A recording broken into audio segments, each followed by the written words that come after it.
Set, go. Hi, my name is Breanne Mitchell, and the topic that I've chosen for this semester is alcoholism in ages 21 to 25. I chose this because I felt it was something that would be both interesting to learn about and helpful for the reason that my friends and I are in that age range.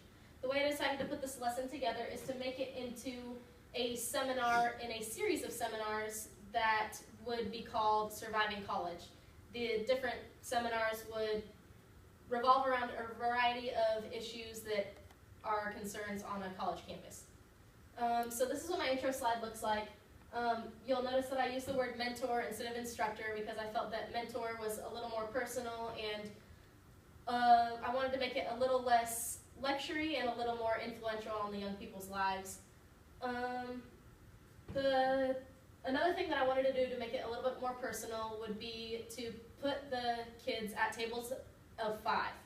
And in those tables would be pads of paper and pencils so they could write down what they felt was interesting in the seminar and what they felt they wanted to remember for later, but not necessarily make it a lecture. It would be more interactive. So next slide. So in my seminar specifically, we would be focusing on 3 different things. We'd be focusing on alcoholism and alcohol abuse. So there would be these are the 3 main objectives. The first is an effective objective, and basically what I want is for them to take what they have learned from this seminar and evaluate their own lives and apply what they have learned into the situations that they're put in the real world. The second one is a cognitive one, and after listening to the guest speaker that we will have, I hope that they will get a first-hand experience of what somebody who's been through it, so that way they can realize that this is actually an issue. It's not just something that they're being lectured about.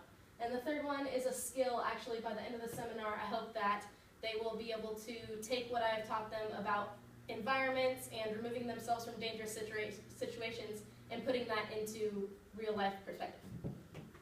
So the first activity that I would do is a survey, and this would be done with audience response systems, and so everybody would have a remote at their table, and the questions that I would ask, they'll just put in their answer.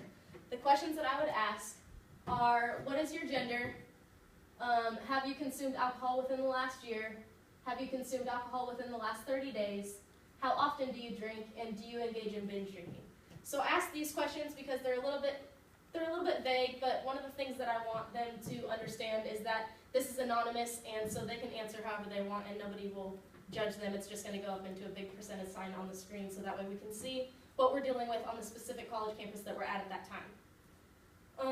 The next slide is the results, and so we go over those and all the different percentages of the kids in that specific room.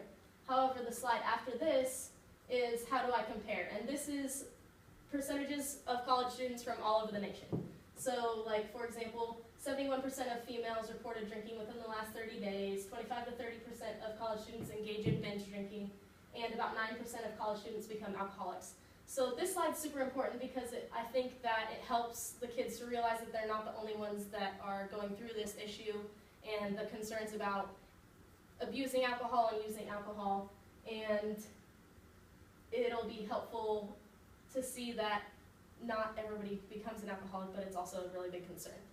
So the next slide that I have is what's the difference. So this is really important because they need to understand what the difference is between the two. Just because you drink alcohol all the time doesn't mean you're an alcoholic.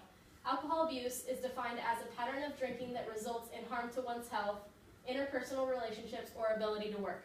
So this means that alcohol is affecting your everyday life. However, alcoholism is an addiction to the consumption of alcoholic liquor or the mental illness and compulsive behavior resulting from alcohol dependency. So this means you have to drink it all the time, otherwise certain side effects set in and you're going to start having a little bit bigger issues that also affect your life. Next slide. So this is the guest speaker. The guest speaker, her name's Sarah Panzow, and the reason that I chose her for this presentation is because a couple years ago, when I was a student athlete for the track team, they had this lady come and talk to us because she was actually in a drunk driving accident. She chose to drink and drive, and she actually had her arm out the window and it cut off her arm. So I feel like this would be very influential to show that it's not just a joke that things actually can happen. Like, she was super cool because she made it into not so much of a pity speech, but she made it empowering to the fact that she still gives speeches and she wants to help and she's influential on other people's lives. So that way maybe she can help people to understand that drinking and driving and alcohol abuse is a huge issue. Next slide. So this activity is called Environment is Everything. So the slide says take turns looking at the 5 different pictures on your table and write one sentence about the feel you get from the environment that is pictured. So the next slide you'll see the 5 pictures that they'll have on those papers. And so the goal of this is to have them look at the environments, and the first thing that I want them to do is write in one word what their first impression of the picture was. And then the second thing is take a minute to think about what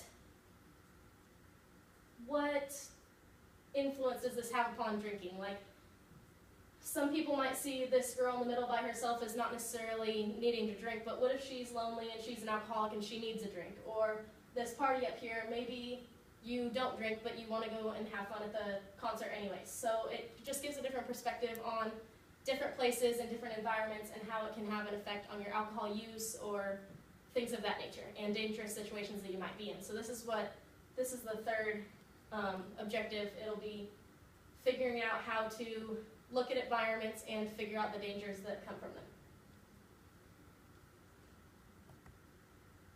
So this is one of my last slides. It's ask yourself. So it's more of a review slide because the main point of this entire seminar is to take a look at the student's self and what they feel and what they're doing with their lives. So the questions that I'm going to ask are, what does alcohol use look like on my campus? What does it look like around the nation? Do I have a drinking problem? Is it worth it? What do my environments say about me? And are my environments risky? So all these different things we talked about beforehand, but hopefully readdressing them at the end of the seminar will give them a little bit more chance to re-evaluate or like take a better look at what they actually think themselves, and they can write it down or talk amongst their peers at the table or whatever. And so this last one, I wanted to add this one in because I thought it was kind of fun and something that the college students would like. It says, please feel free to take, it's called Don't Drink an Obstacle. Please feel free to take a run through our drunken obstacle course. Wearing drunk goggles while trying to maneuver through a variety of real-life scenarios will give you a sober perspective on how uncoordinated you actually are and how dangerous it can be when you consume alcohol. So the point of this is both to be fun and entertaining, but it's a real-life look at what you're going through when you're drunk, maybe, but you don't realize it when you're drunk at the time. So giving a sober perspective on it can help you realize what you're actually doing and how uncoordinated you are. The reason I put this at the end is because we're kind of running overtime a little bit, and I don't want it to be something that somebody's forced into, but they can choose to do it if they'd like, and it's a great learning experience. So these are my resources, and the Howard Garners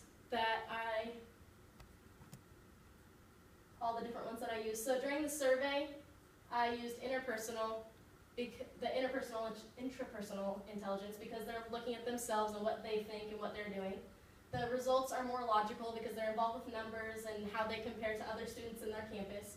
The how do I compare slide was interpersonal because it looked at students around the nation. What's the difference is more of a lecture type thing, so that focused on linguistic. It's just not worth it was linguistic, interpersonal, and intrapersonal because it both taught them to listen, take a look at themselves, and look at the people around them. Environment is everything, naturalistic, intrapersonal, interpersonal, ask yourself, intrapersonal, and don't drink an obstacle, kinesthetic, and intrapersonal. So that's my seminar, and I hope that you enjoyed it.